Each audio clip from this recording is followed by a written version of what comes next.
Good afternoon, everybody.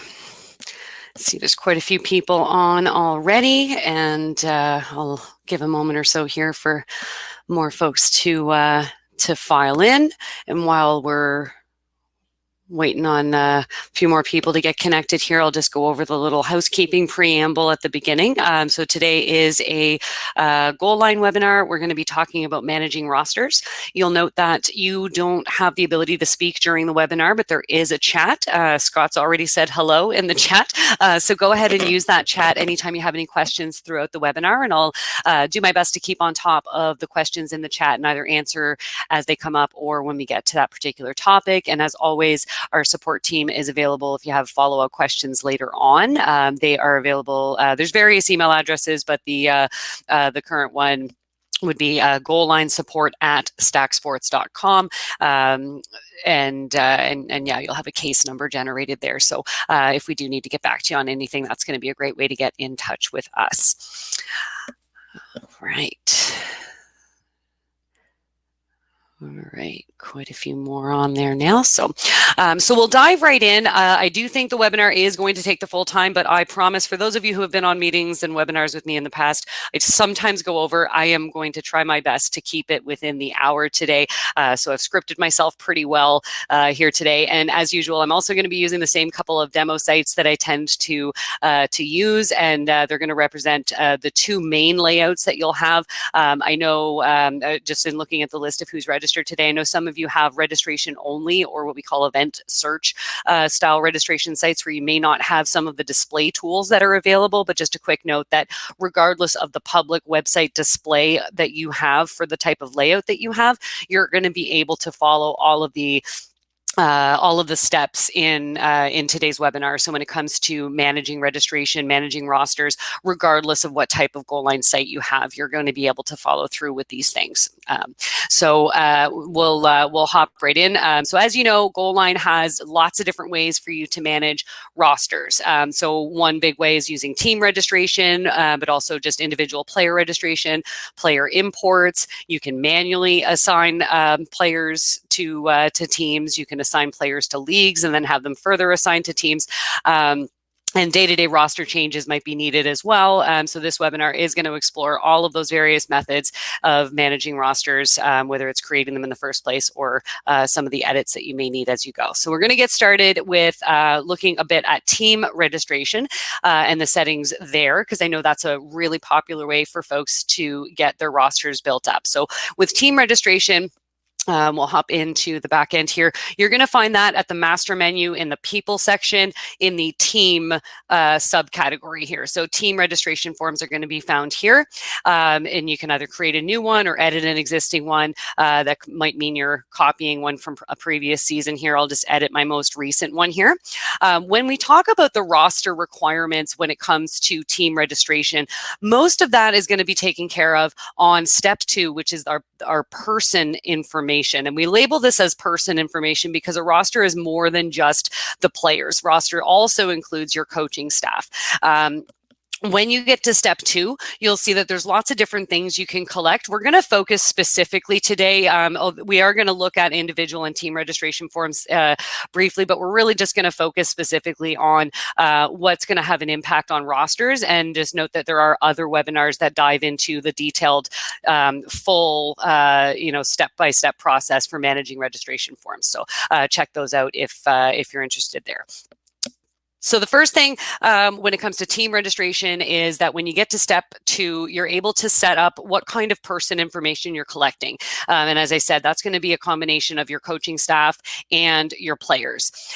So when it comes to coaches, you don't have to collect coach information at all. It's actually optional for you to collect specific coach positions. You'll note that we have available head coach, up to 3 assistant coaches, a manager, and a trainer. So these are optional. You can set them as, yes, I'm going to collect these, but they are not required when the team goes to register. I can also use the required column instead. So if I wanted to say that head coach and manager are required, but assistant coach is optional, I can set it up in this way. You'll also notice that you can change the label that's used for coaches. So if that doesn't apply well to your sport, you can call this, team staff, bench staff, team officials, whatever label is appropriate for you.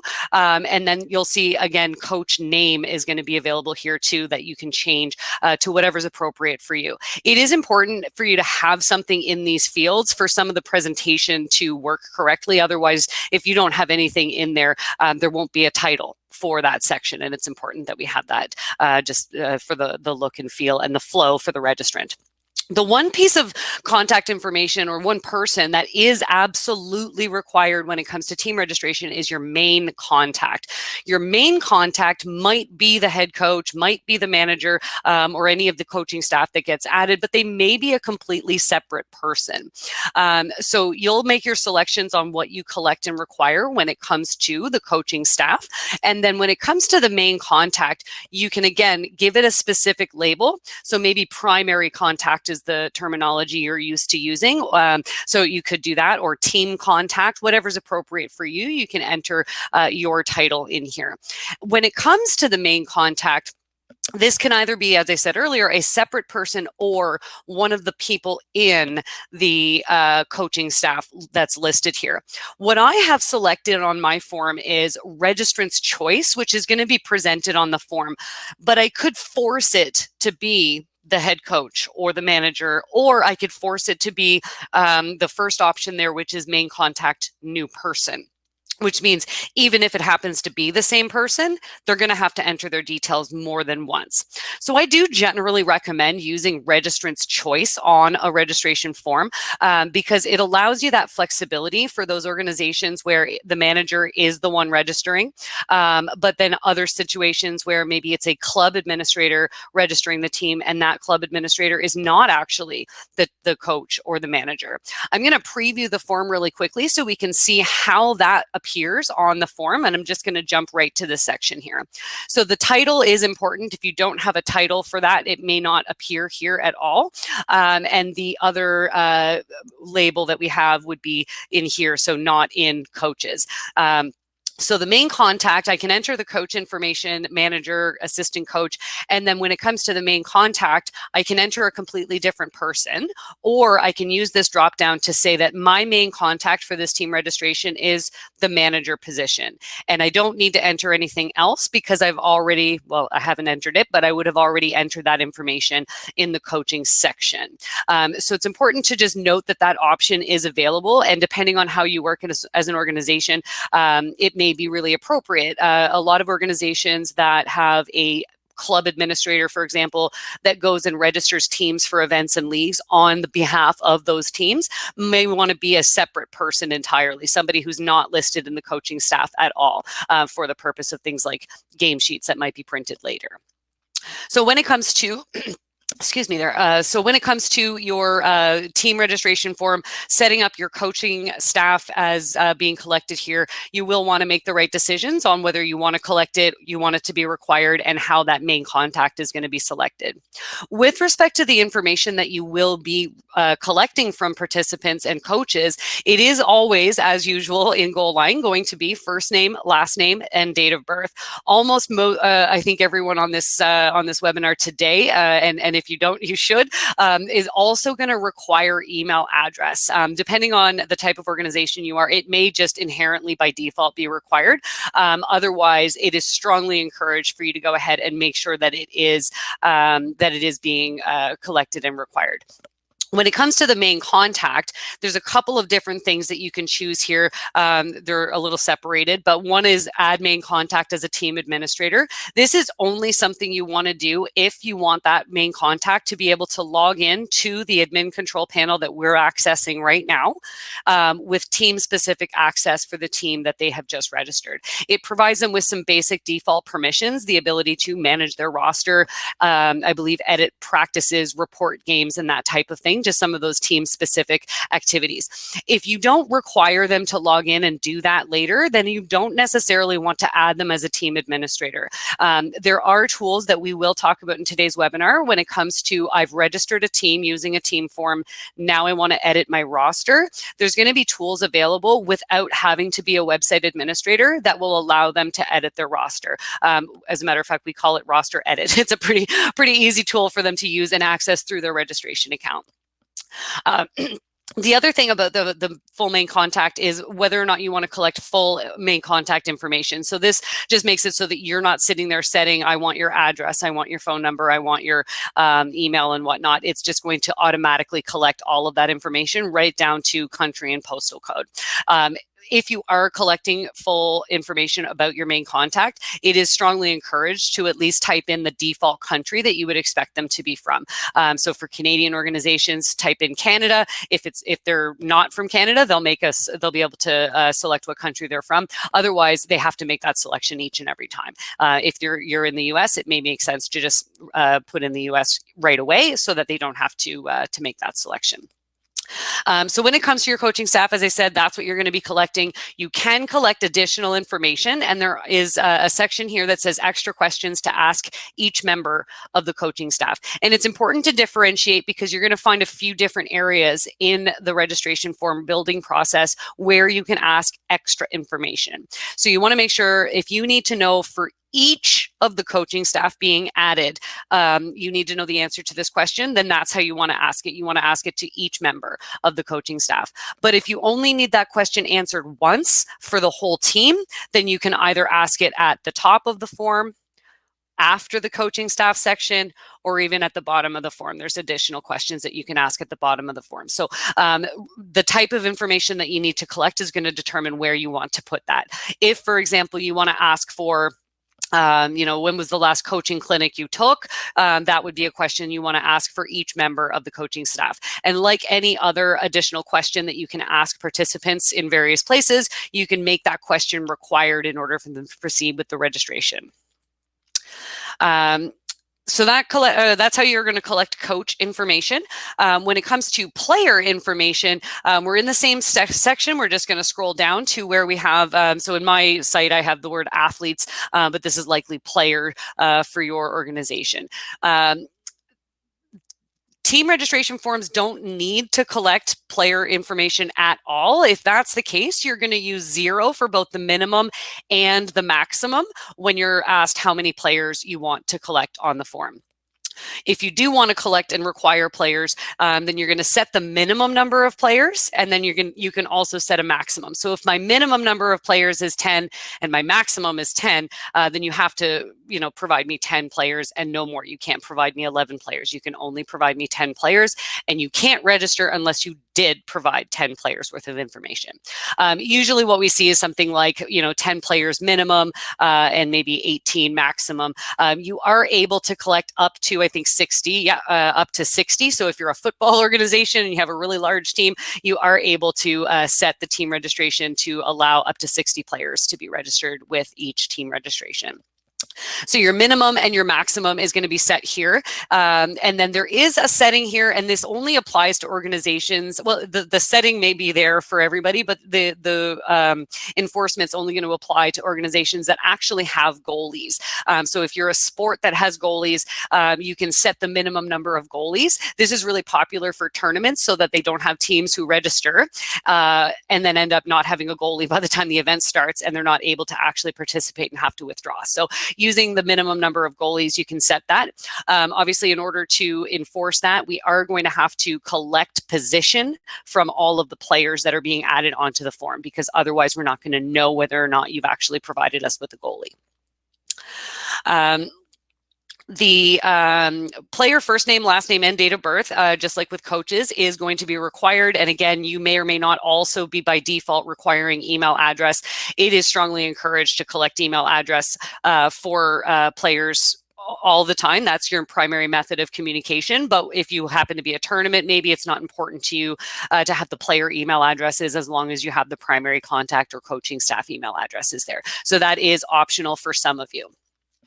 Other information can be set as required as well. So you're able to set this as yes, we'll collect it, or no, we won't collect it. It is strongly recommended not to collect additional information that a team manager or contact may not actually have or have immediately available, because that might prevent them from being able to register. For example, I don't recommend that you collect the postal codes of players or zip codes of players who are part of a team that's being registered, because if the team manager doesn't have that information, they'll either not register the team or potentially, which may be worse, is provide you with incorrect information, and nobody wants that. We definitely want to have accurate information being collected.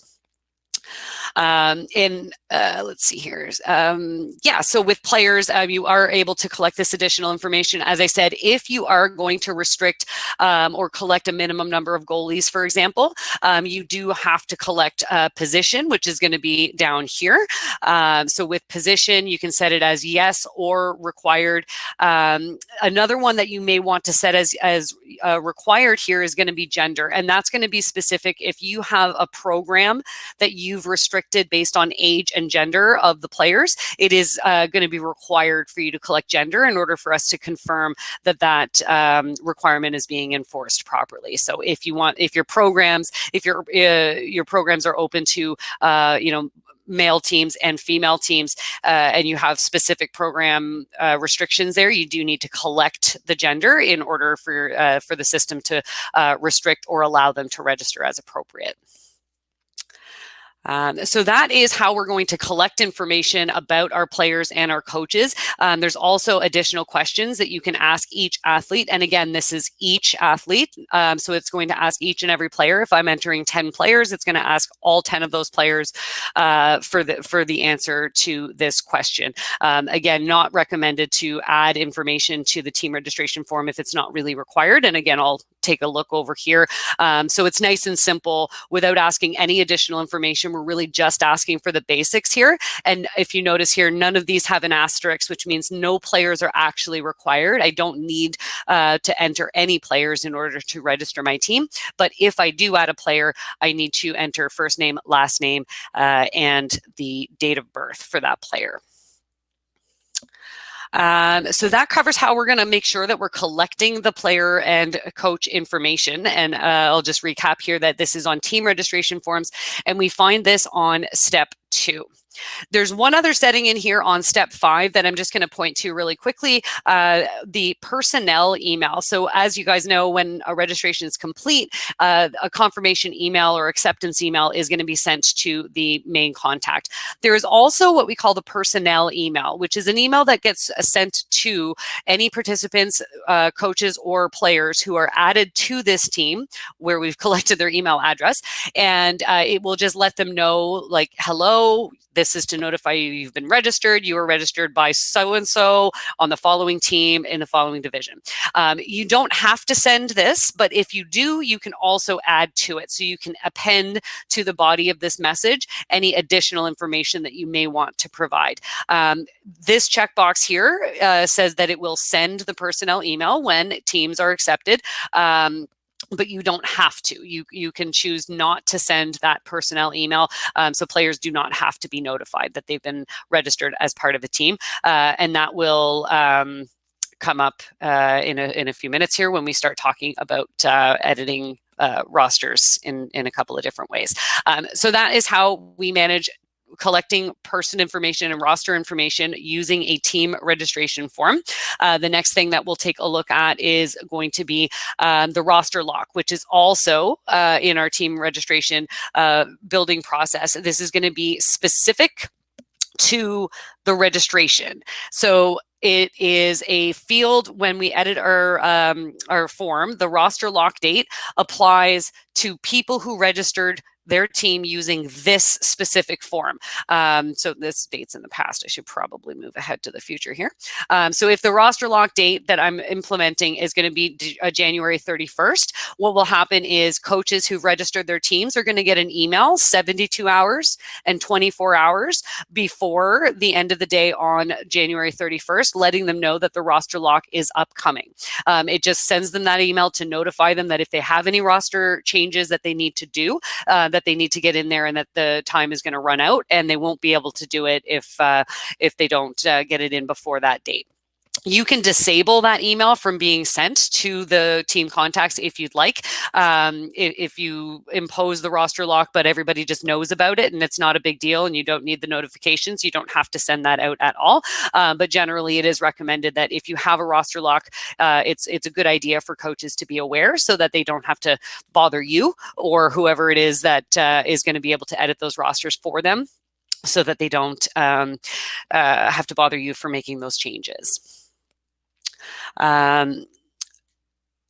Once that roster lock date has been reached, neither players or coaches can be added or released from their teams when the roster is locked. But that is something that there is a specific permission that you can provide to a website administrator to be able to manage locked rosters. So it's not the end of the world if the rosters are locked. They are able to be edited by somebody with a specific permission to manage locked rosters. The next thing or option that is going to be available to your website administrator, or sorry, your team contacts, and I'm just going to hop over to a different site here to demonstrate this, is what we call roster edit. So roster edit is a sort of, technically speaking, it's public facing in the sense that it is available on the public side. You don't have to be a website administrator in order to let me see here. Sorry. Oh, I thought I'm not logged in with the right person. I'll have to find it. So roster edit is through the registration account. So it's not a website admin profile. So a website administrator is someone who logs in using the admin login to get into the control panel we were looking at, whereas the administrators that or team contacts would be accessing their registration account and then being able to view the teams that they have registered for them. So just give me one moment here. I'm so sorry. Let me see. Let's try this one. There we go. So this is the registration info tab is where I would see teams. And this really only applies to teams that have gone through the team registration process. So if you don't use team registration, then roster edit in the way that I'm showing you right now is not necessarily going to be a good method. But if you do use team registration, so if you're a league that uses it or a tournament, for example, then this is a great way for you to have the team contacts managing their rosters up to and including the day that that they lock. But then not afterwards, without having to grant them admin access elsewhere. So I'm going to click Edit Team Information. And when I do this, it's going to show me my roster as it exists right now. So I don't have much of a roster. I have one coach who was the main contact who registered this team. There are no players on here. And if you notice, it's disabled because the rosters are locked from editing. So I've already passed the roster lock date. I'm not able to update my roster. But if I was, this is where I would pop in to do that. And all I need for sure is going to be the first name, last name, and date of birth of each of my players that I want to add. If they already exist in the system, that's all you're going to need. But if they don't exist yet in the system, you may also require, obviously, gender, as we can see here, and email address. Roster edit will require email address. So if you are using this feature, email address is going to be required for coaches and players added through this process.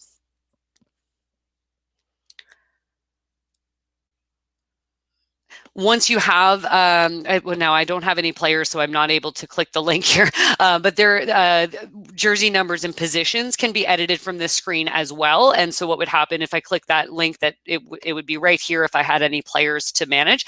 I am able to edit jersey numbers and positions in here as well. So all of those details that you might want for the game sheets that you're going to print from the system later on, that's all information that you're going to be able to collect from here. So team registration allows the flow through to use roster edit to manage the roster for the teams that have been registered through that team registration process. If you're not using team registration, you will not be able to use edit roster in the way that we're looking at right here.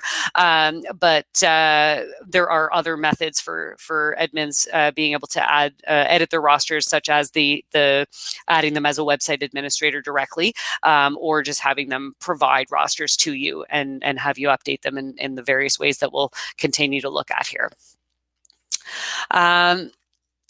So we just talked about event-specific roster lock and the roster edit. And so now let's move on and we'll look at individual registration as a way of getting players assigned to teams. So individual registration does not have to allow anybody to be assigned directly to a team, but it is possible. And there's two different ways that it could work. If your organization already uses something called team codes, they are associated directly with team registration. So what happens is a team registers and part of their confirmation email is a team code.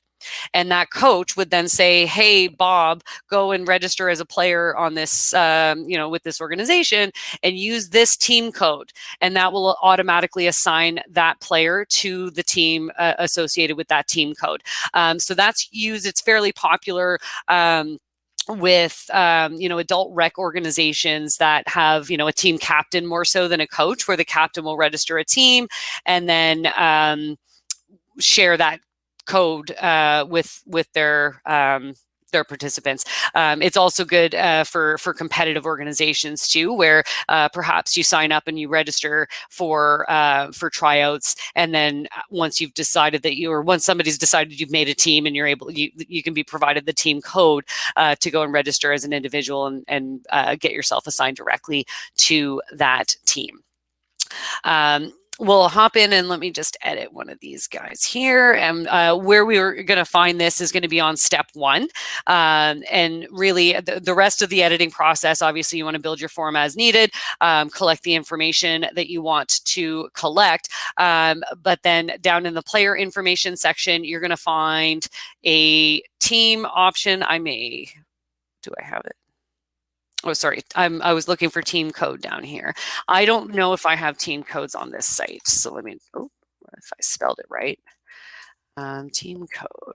I don't have team codes enabled on this site, but it would be down in this section of information where you can collect it as required or just collect it. So either I can register with or without a team code, or if you set it as required, I can only register if I have a team code. And so there's obviously some good use cases for that. Just the example I mentioned earlier, you've made the team based on a tryout.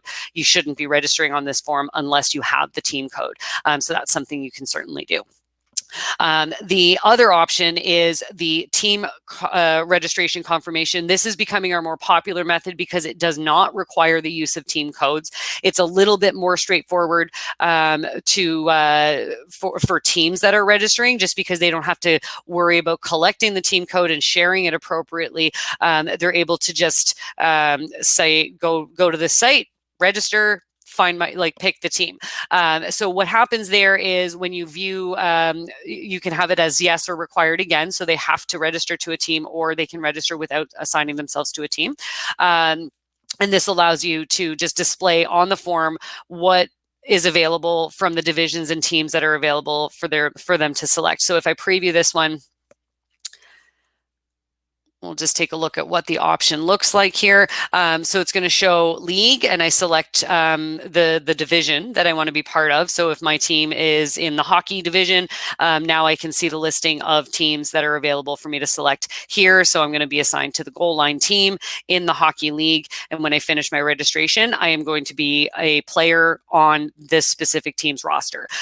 So nice and easy for people to find what they're looking for. There are some methods for you to restrict what is going to be available there. So disable registration to the following teams. If there are teams in your organization that really just you shouldn't be able to go ahead and pick and register for, then you can select those so that they're not available on the registration. And then there's other ways that you can also restrict it to say, you can't sign yourself up for a team that registered on this specific form. So there's different ways for you to control what teams are going to become available in those lists. So that's team codes and using the team assignment option. Okay. So the next way to get players assigned to teams is, of course, to assign them manually. So the ideal methods are going to be team registration, because then your contacts are just going to provide you the information themselves. Using individual registration, where you're collecting the player information directly from them and they're assigning themselves to the appropriate team. So a little bit less work at each of these steps here for you. The next one would be you can assign manually, and this is great for to know, just regardless of the methods you typically use. The fact that you can assign a person to a team manually is definitely good to know. So this can be done in a couple of different ways. So one at a time, and assigning multiple players is how you can assign people manually. If you're going to assign players one at a time, so this is a great example of, someone who either missed the registration process or is new and didn't sign up on the form, or for whatever reason just did not assign themselves to the team when they registered. You're able to go ahead and find them. So you would just search your players for whoever it is that you're looking for. I'm probably listed in here, or somebody related to me is probably in here. Look at that. So to assign a player to a team, I'm just going to want to edit that player profile. And within each player profile, there is a team tab located. It'll be here in a second here. Teams tab on the left-hand side, right-hand side. So I'm going to click that, and it's going to show me all of the teams that are available. And for those of you who haven't heard me say it yet today, all of the teams and leagues that have active seasons and schedules are going to be here, because as we all know, all teams must have an active season and schedule in order for them to be considered active. I cannot assign players to a team that does not have an active season and schedule. So it is important, if you're trying to look through this list and you don't see the team you're looking for, it's likely that they don't have a current active season. So make sure that you've done that before you try to assign players to teams. So with assigning one at a time, I look for them, I find their profile, I find the teams tab, and I can select the team that I want to assign them to, and then I select enter down here, and that's going to save the team assignment. I am able to assign a player to more than one team at a time. Can't really think of use cases where that makes a lot of sense. It's great for coaches, but not so much a popular thing to do for players, but this works for coaches as well. So if a coach is coaching 3 or 4 different teams, you can come in and select all of the teams, hit enter, and it will assign them properly to all of the teams that you have selected there. So that's from the master menu. That's how you're going to go ahead and do that. From the league or team menu, it is a little bit different because this form of being able to view the profile with this teams tab here is only going to be present at the master menu.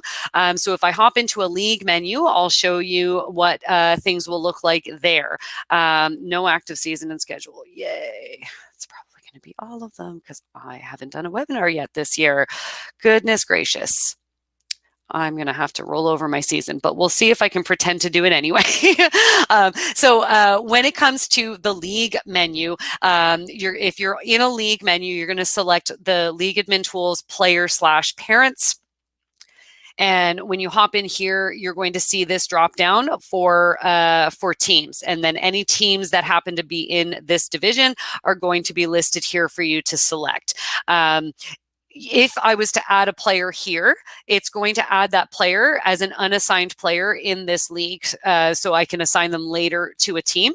So that's just something to keep in mind. I'm actually going to hop over to my other demo site because I know my season is current over there, and it's probably easier to take a look at that. So league admin, same navigation. I went to elite control panel, hopped into my my players and parents, and now I've got my teams here.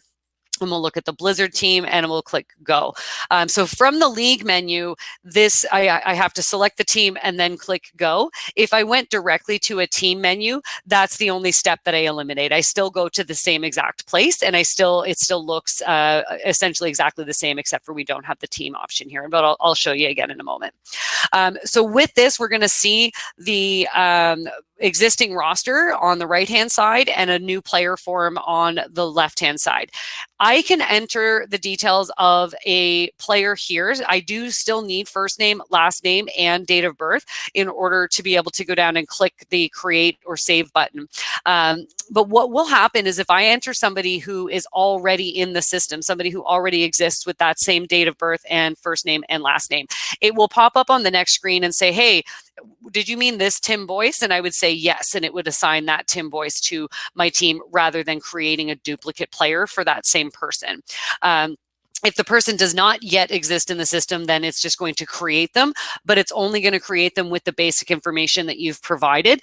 So if you do have requirements like team registration or individual registration, you might want to limit the ability to do that. And we'll talk a little later near the end of the webinar just on some of the permissions that you may want to not grant people so that they have to follow your rules. Because that's one of the things I think that this webinar is going to highlight is sort of all of the configurations and how you might want to be able to enforce the policies that you already have as an organization when it comes to editing rosters and such things. Once we have added that player, we can then obviously edit or release. So I can release a player from a team or I can edit them if I need to edit something like their jersey number or position. As long as I have permission to do that, I'm going to be able to do that. So either I need to have permission to perhaps manage locked rosters if the rosters happen to be locked, or just permission to edit player rosters and not just release players from teams. So we can edit those. The other option to talk about is the ability to assign multiple players. So assigning players to a team one at a time can be done, as we just saw from the master menu, using the teams tab within the profile, from the league menu by selecting a team, or I can just pick a team directly. This team's not added to that, but that's okay. I can go to a team directly and I select the same option. So I'm still looking at my players and parents tool here. It's just that I don't have to make a further selection to a different team. I can just start building out my roster here. So that's how we add players one at a time. I'm going to return to the master menu. Oh, it's not quite the master menu yet. There we go. There we go. All right. So the next one we'll look at is assigning multiple players. Assigning multiple players is, you'll find that in the people section here. This is great for lots of different reasons, really depending on the methods you use to start to determine what your rosters are. And in my experience, I find that assign multiple is used mostly when it comes to building rosters for house league teams, not so much for the competitive teams, because it's going to be based on your criteria and registration types, and it's not really a find a specific player kind of thing. So it's great for house league building. So from the master menu, we've selected our assign multiple players. You want to set the restriction for born between, gender, and player status. So born between and gender are pretty straightforward. So basically, how old should they be and what gender should they be? And then when it comes to the status, the options are going to be unassigned team, unassigned league, or any. So unassigned team will show you any player who meets the age and gender criteria but does not have a team at all assigned to them. Unassigned league means that they're not assigned to a league, which kind of leaves them unassigned from a team as well. But there's kind of two layers to assigning players. So I could assign players directly to a league, and we'll take a look at what happens if we do that. Any means that it's just not going to consider whether or not you're assigned to a team. For the purpose of my demos, I always use any because I don't have a lot of players. But for the purpose of your real team assignments, you're probably going to want to make sure you say unassigned to a team so that you don't accidentally assign a player to a team when they already happen to have a team in the current season. We'll talk more about that kind of thing a little later on here as well. If you're using registration, then you want to really, you want to select the options here for what they've registered for. And you can use the control key to select more than one option here. One of the things that I do strongly recommend is if you have more than one program, because say you have a full payment that's a little bit discounted from the installment plans, you want to make sure that you select both the full payment and the installment plan options so that you catch all the players, because 10U is 10U regardless of how you chose to pay. So you want to make sure that if you do have kind of separate programs, that you're selecting all of the applicable programs for the type of, for the person that you're trying to catch here. The major benefit of using the registration restriction here is that this is going to prevent players from appearing in the list based on their age and gender if they haven't actually registered yet in the current season. Because this is going to say that you had to have registered for this in my 2021 player registration form, not my 2019 player registration form, for example. So you're getting current players and not having to sort through and sift through the list visually to weed out the ones that didn't register yet this year. When you go to, or when you add other restrictions, so you can restrict the positions if you want to.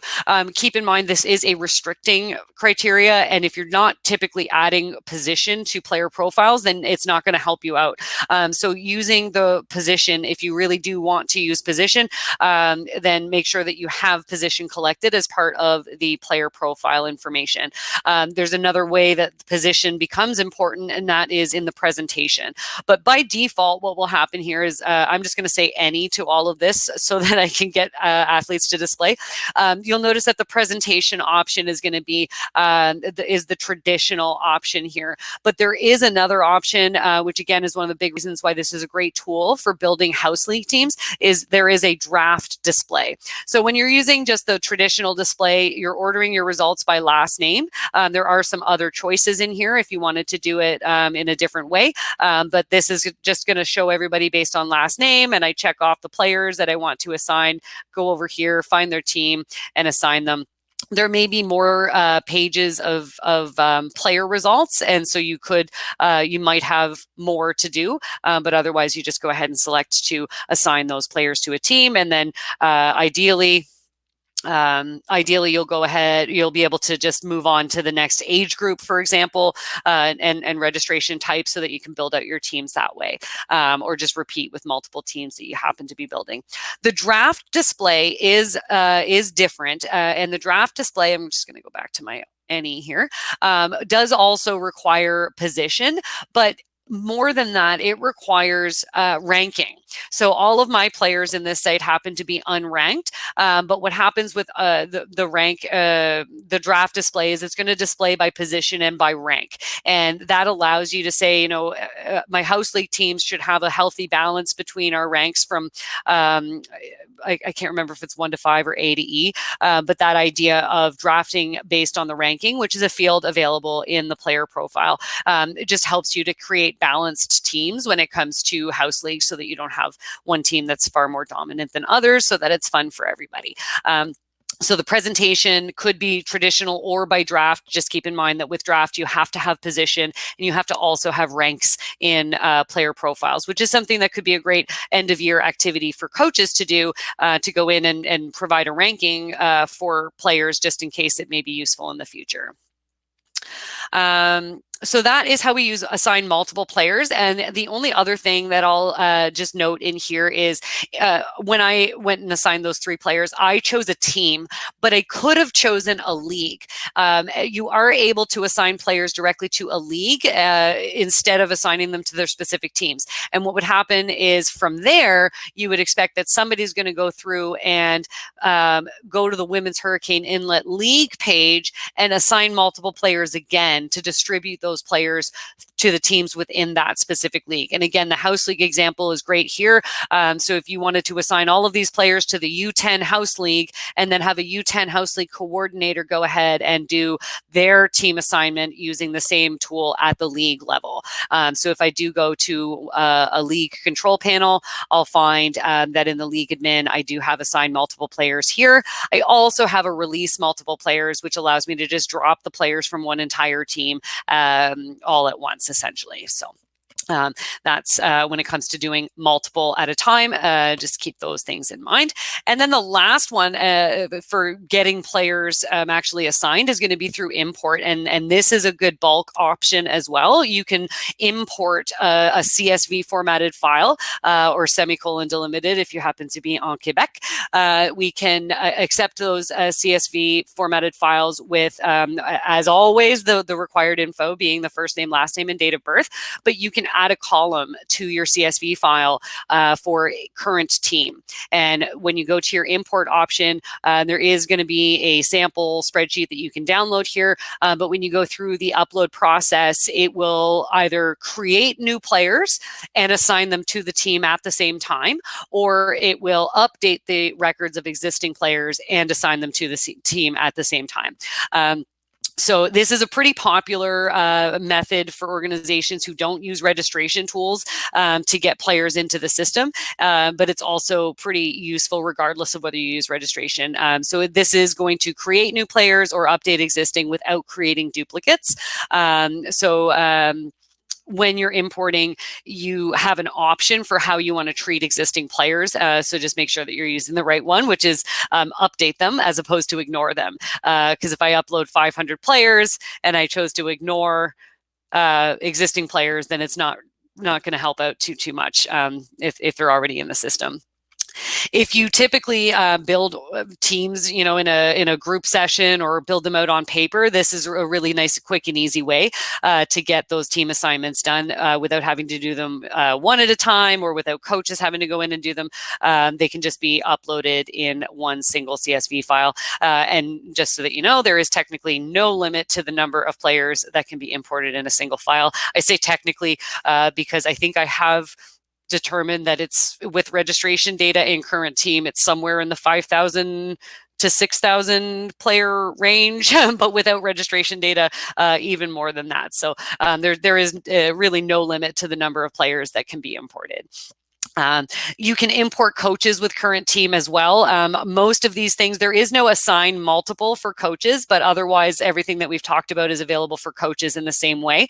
So doing the one at a time assignment or importing coaches can be done that way.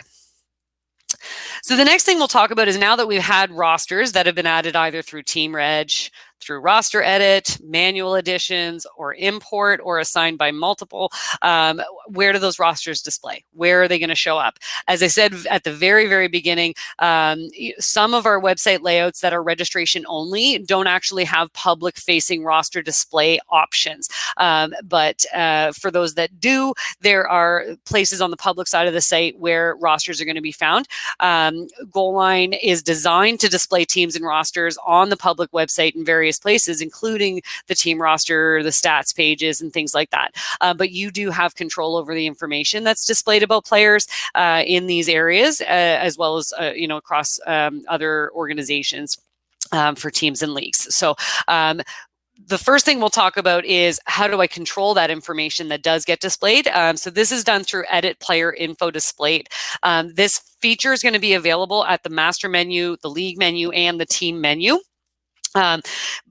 And I'll say before we take a look at it, it is recommended that, especially with youth organizations, that you restrict the amount of people that have access to Edit Player Info Displayed as a permission, because you probably have rules that are designed to protect the information that you display for your youth players. So there is a specific permission that you can grant or not to other website administrators for Edit Player Info Displayed at the various menus in which it may be available. So I'm going to click on it here from the master menu. From the master menu, this allows us to set what information is going to be displayed in the search results, in the player import sample file that you can download, and the team list export, as well as the public facing stuff, which is going to be our profile, our roster, and our league leaders, which is an accumulated stats leaders page. When you are setting this at the master menu, you are making these settings for all of the leagues and teams within your organization. And there is a little checkbox for you to go ahead and apply. If I did not apply my change to one of these columns, then it's not going to apply to all of those columns, to all of the leagues and teams within the site, but it would apply to the ones that I did check off. I'm going to scroll to the very, very bottom here because you'll notice that the player search and the sample columns don't have an apply to all, because this is only something that you'll see at the master menu. The other thing I'll note about player information displayed is that it is global. So at the master menu, when we say additional information shown in an athlete's search is going to be this, that's going to apply to all administrators. So it's not unique to each administrator who's logging in. So you want to make sure that you include all of the information that any of the administrators who are able to use Find Player from the master menu are going to need. Your registration specific extra fields will be available to select. And a quick note on this, I know we're not talking about registration, but just a quick note on this is that each year your registration form is going to be archived and probably copied forward to make a new form, but the information here does not automatically update. So from when you're doing your season rollover, part of your copying your forms might be to come in here and just update the player info displayed so that I no longer see 2016's information or 2017's information. I want to make sure that I see my current registration forms information so that I don't have, columns in my export that I don't need. When you go to save your changes, that will apply to all of the leagues and teams on your entire site. But then it's important to note that leagues and teams can make different selections for themselves if you've given them permission to do so. A big reason why this is actually a useful thing that you can set it up so that some do and some don't display different information is you may have a mixture of highly competitive versus recreational groups. You may have a mixture of youth versus adult, and there may be just different desires on what exactly it is that you want to see. So as an association, you might say, we only want players' first names and maybe positions to be displayed as part of the roster, or first name, last name, and position. But we don't want things like hometown or year of birth, which are options for you to select. But then you may have other divisions that say, we want that information to display as part of our rosters and our profiles.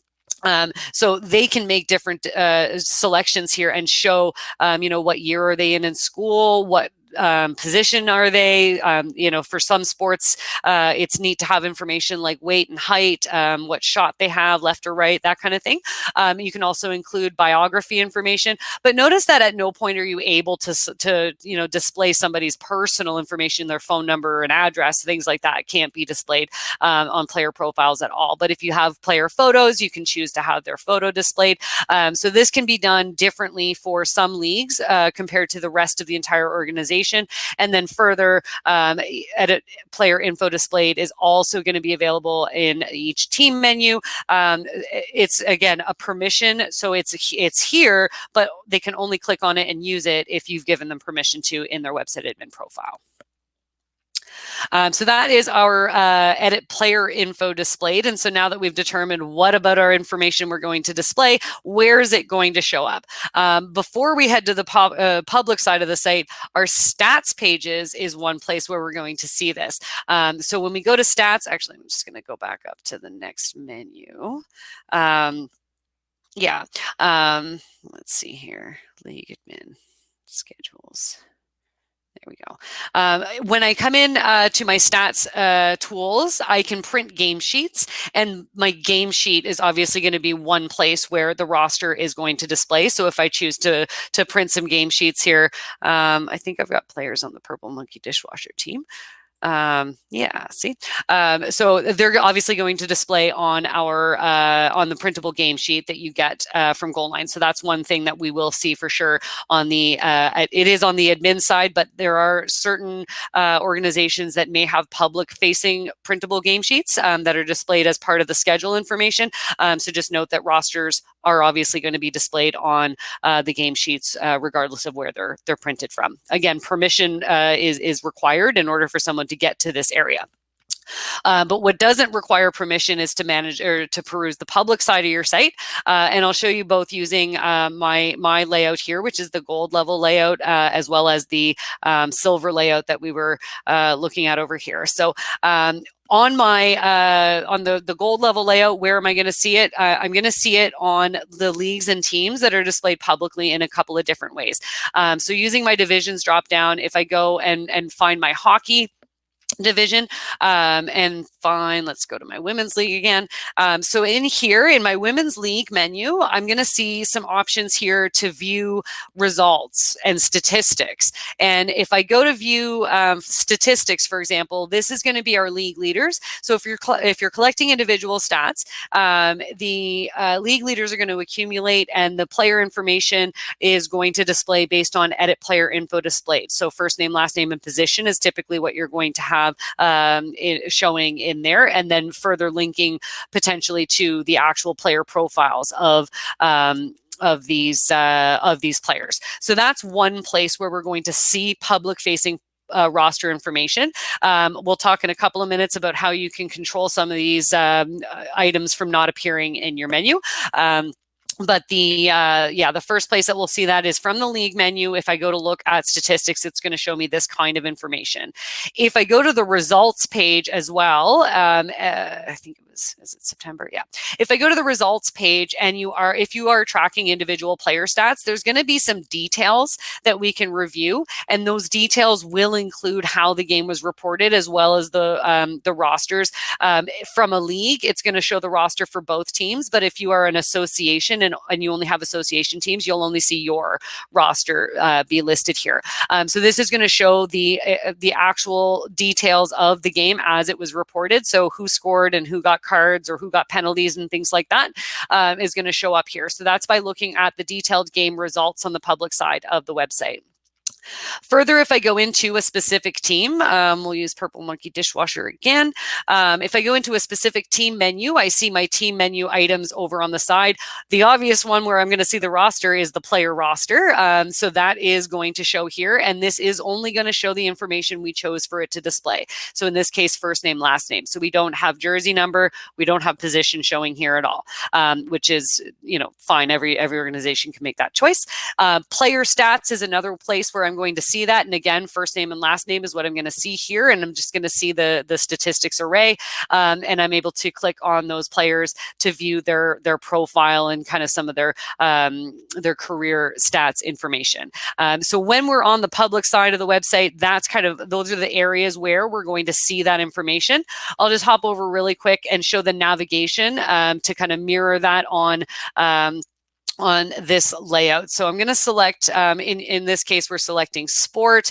We'll go to hockey, and in here, I can go to results and statistics here, and that's just a one click to go get there.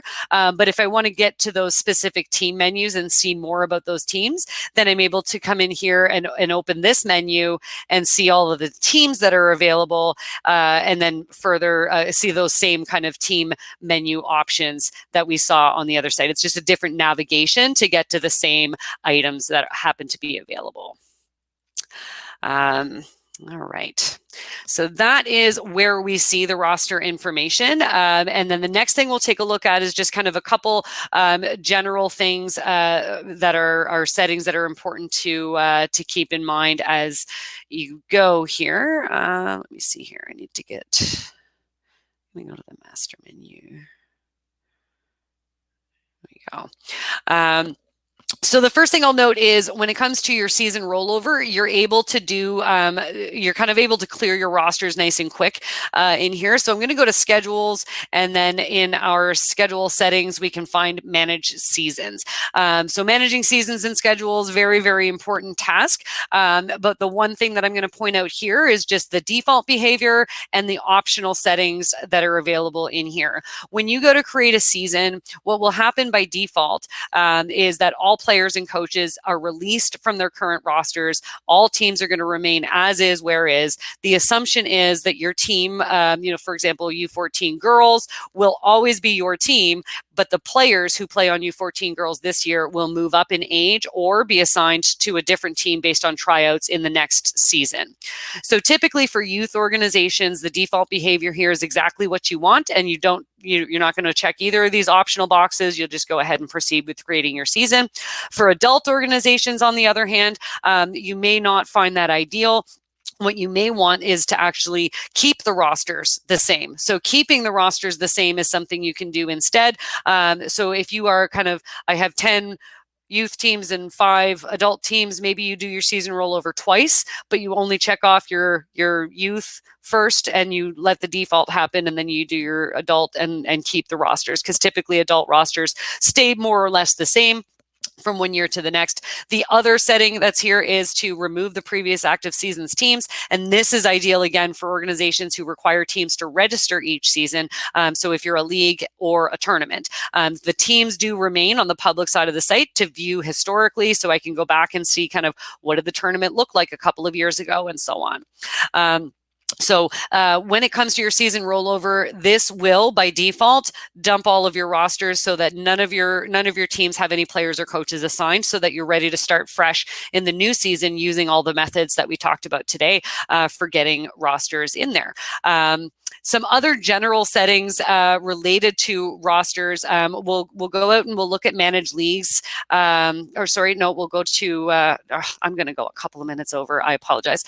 Try to not talk too fast, but also get through this quick. We're going to go to site configuration here.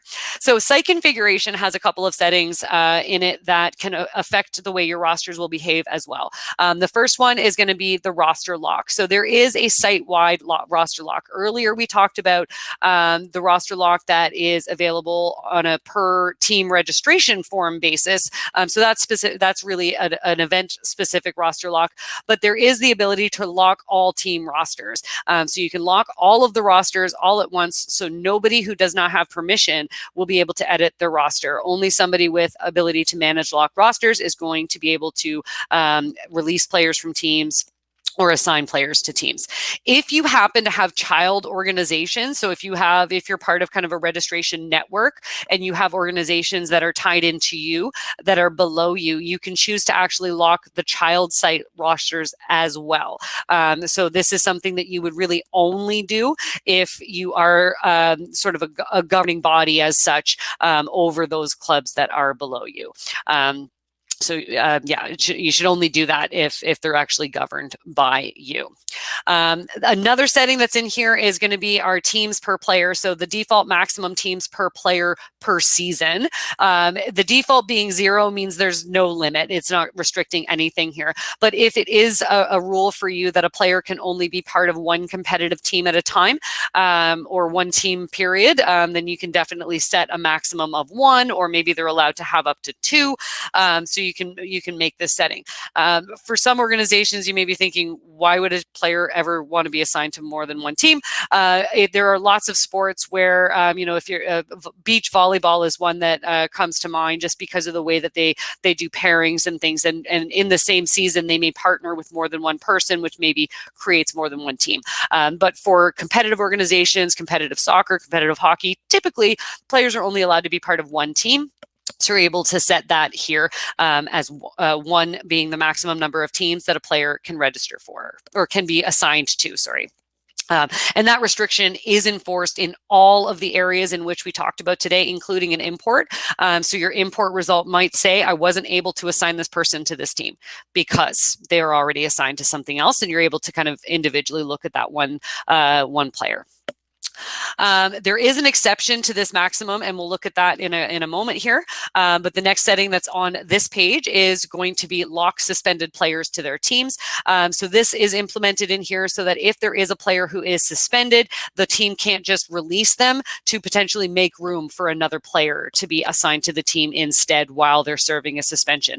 Because as we all know, a suspension is not just a punishment for the individual, it's a punishment for the team sometimes. So if you have a rule that says you're not allowed to release a player who is suspended to make room on the roster, then that's going to that's going to lock them to their team.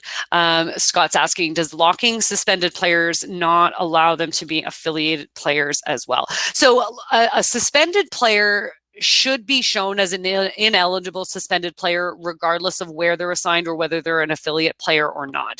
So when you go to print the game sheet, that's when we should see the ineligible notation because they happen to be suspended. But this would not prevent you from adding or assigning a player who is already on suspension. It would not prevent you from assigning them to a new team. It just prevents them from being released from their current roster. The next thing we'll take a look at here is going to be in managed leagues, which is where we can manage our exceptions to a couple of these things. And you can set some further restrictions. So earlier we looked at when you go to create a team registration form, how you're able to set the minimum and the maximum number of players that are allowed on that team. You can set a similar minimum and maximum here by just kind of dragging the scale around to say there must be at least this many, or there cannot be any more than. And this is an absolute maximum, and this is going to include affiliate players. Scott, I knew you were going to ask that. So the absolute maximum set here, for example, right now is 20. So if I have 20 players on the team and I need a call up, I don't have room. I'm not going to be allowed to add that call up to the team. That's something where at the moment, if that is a restriction, then those are going to be your rostered players. If you needed to add a new player, you would have to release a player if, of course, the settings configured by your organization that's setting the rules is going to allow you to. The other one we have here is to ignore the maximum teams per player. So we just talked about setting a maximum. Say you're only allowed to be assigned to one team in the season. If this league might be an exception, I can make that exception here. So the use case example is players are often only allowed to be assigned to one competitive team. But if you do have a rec league, like a kick around or pickup leagues, you may want to allow them to participate on that other team. So if this league is an exception to that maximum team rule, then you would say yes here. And that would mean I can be assigned to my U15 AAA team, but then I can also be assigned to this, dodgeball recreational league that you've set up on the side. So that's one way for you to control that. The other options that we see in here in our managed leagues is the ability to hide some of those pages that I looked at on the public side. If you don't collect stats, then it may be reasonable for you to remove the stats and the results from the league pages, and that way they just don't display there. If you don't even score games, you don't have to display standings at all either. So you could just choose to have league news and a team and a league schedule display. So this is how you're able to impact some of those other settings here. So that covers our webinar for today. And I know I did go a little bit over, which I promised I wouldn't. So we talked about how to set the roster requirements when it comes to building a team registration form, and then how people are able to edit that team later on through roster edit or by logging in and managing the roster through some of the other tools we looked at. Individual registration, allowing players to use either team codes or just find their team, assigning manually one at a time, through assign multiple, through an import, and then how to impact how the rosters will display through edit player info displayed and through some of the season rollover choices and the managed leagues choices that you have available. And then, of course, some of those site configuration options that are there. And I do believe that most of the settings that I showed you today are pretty default. I don't think that there's a whole lot that we talked about today that that is only available to some organizations. But you may find if you don't have registration tools available, then maybe you can't create a team registration form. So that's something that definitely either reach out to our support team or reach out to, I forgot to introduce myself. My name's Amanda, although most of you said hi, Amanda, anyway. You can reach out to me directly or to customer success at stacksports.com to learn more about things like registration tools that you could be taking advantage of. So that is today's webinar. I'll stick around for a moment or so if there are any additional questions, but definitely don't hesitate to reach out to us in the future. And I look forward to the next webinar. James, that's a great question. So if you go to faq.goalline.ca, and I just, for anybody who hasn't seen this yet, I have updated our webinar listing page. So at faq.goalline.ca, there's a little webinars listing here, and I'll be adding today's webinar to this shortly. But all of the recent webinars we've done since June of 2020 are listed here. Our older webinars are here too. It used to be we would ask you to watch these in order of schedules, people, communication, and then if needed, referees. But kind of feel free to hop around to whatever you think is appropriate for you based on the topics that are listed here. They are going to ask you to register, very similar to the way you would have registered for today's webinar, but as soon as you've registered, you're going to be able to watch the recording right away for any of the webinars that have already taken place. So great question, James. Thanks for that, because I forgot to plug my whole watch my webinars again thing.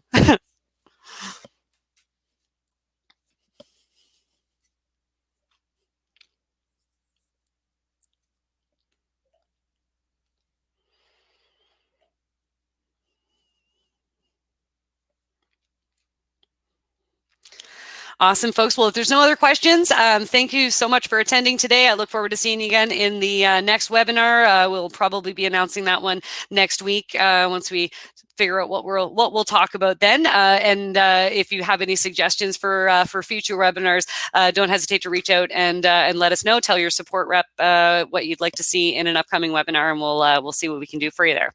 Thanks so much, folks. Have a great day.